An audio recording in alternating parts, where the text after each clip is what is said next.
This is John Costa from Citizens Eye, and we're here today at the Watts Space in Leicester, where we've been holding for the last 2 hours a more newsroom for Democratic Europe Now Day, an event, and I've been joined by Mu-hamid Pathan. How are you, Mu-hamid?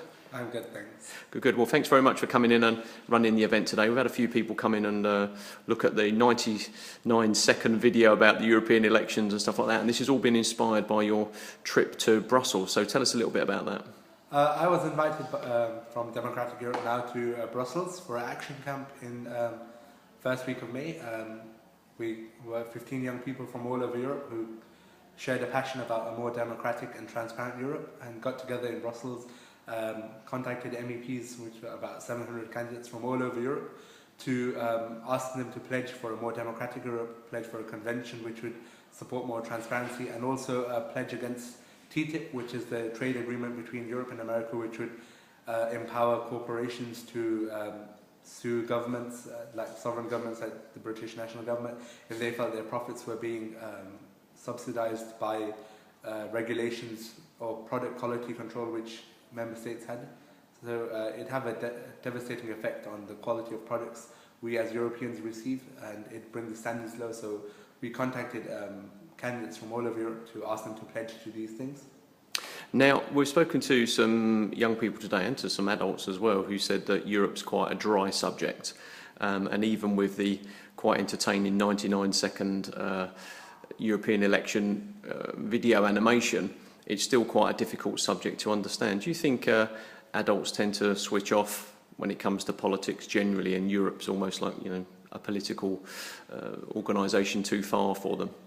There's always been a certain level of disenfranchisement with politics as a whole, so it's always hard to get young people and adults both alike more involved in politics if they're not interested to start with. A lot goes back about transparency as a whole, because you tend to not get involved in things you don't know about, or you can't connect with things because you don't know much about it or the processes. So a lot to do is with education and transparency of how Europe works, especially with the European Parliament and the European Commission. People don't know the processes that are in place, or how the Commission works, or how the European Parliament works, and it's due to this that people feel switched off from it and don't feel more interested in it. And like we discussed earlier, the European Parliament needs to take action, be more transparent if they want the next generation of the EU to be one which takes the EU seriously and respects and the work it does. And they need to be more wary of how to use social media to try and get their message out, try to engage more with constituents. So it's not only election time that you see your local MEPs.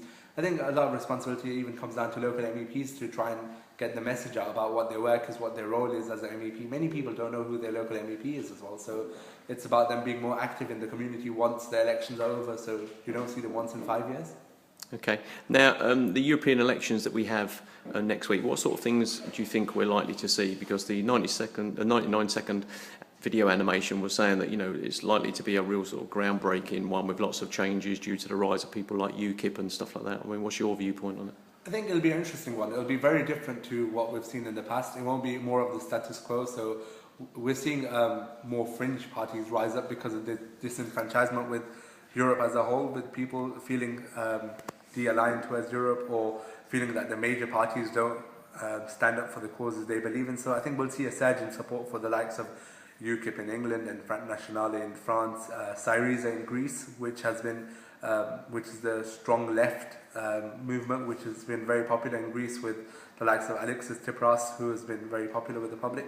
I think these views on anti-Europe views have become quite popular with the public because people don't know the processes and feel alienated. And even with the likes of TTIP and this trade agreement with America, which is happening behind closed doors, it's further damaging the EU's reputation amongst member states and people.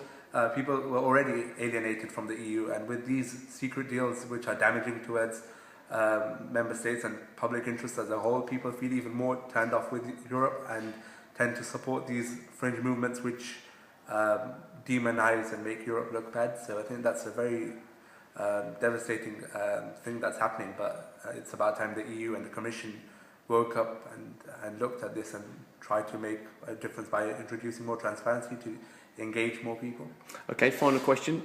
Days like today, do you think they're important to have sort of pan-European action days that give people an opportunity to start? I mean, obviously, you know, we could have always had more people, but, you know, it's the first event that we've done and we've had people that have come in and found out about it. It's almost like the start rather than just a one-off event. It's one of these things, it's a constant education, isn't it? Yeah, personally, I think if you were to build a house, you start with one brick. And to educate people about Europe, you've got to start with one day. And to see a day where the whole of Europe is getting together on one day to celebrate Democracy in Europe Day, I think it's the best way forward. I think it's about communities engaging with others and spreading the word, educating about Europe. There's a lot of Euroscepticism and people saying, and you can always have people who say that they want to leave Europe or it would be the best way to do.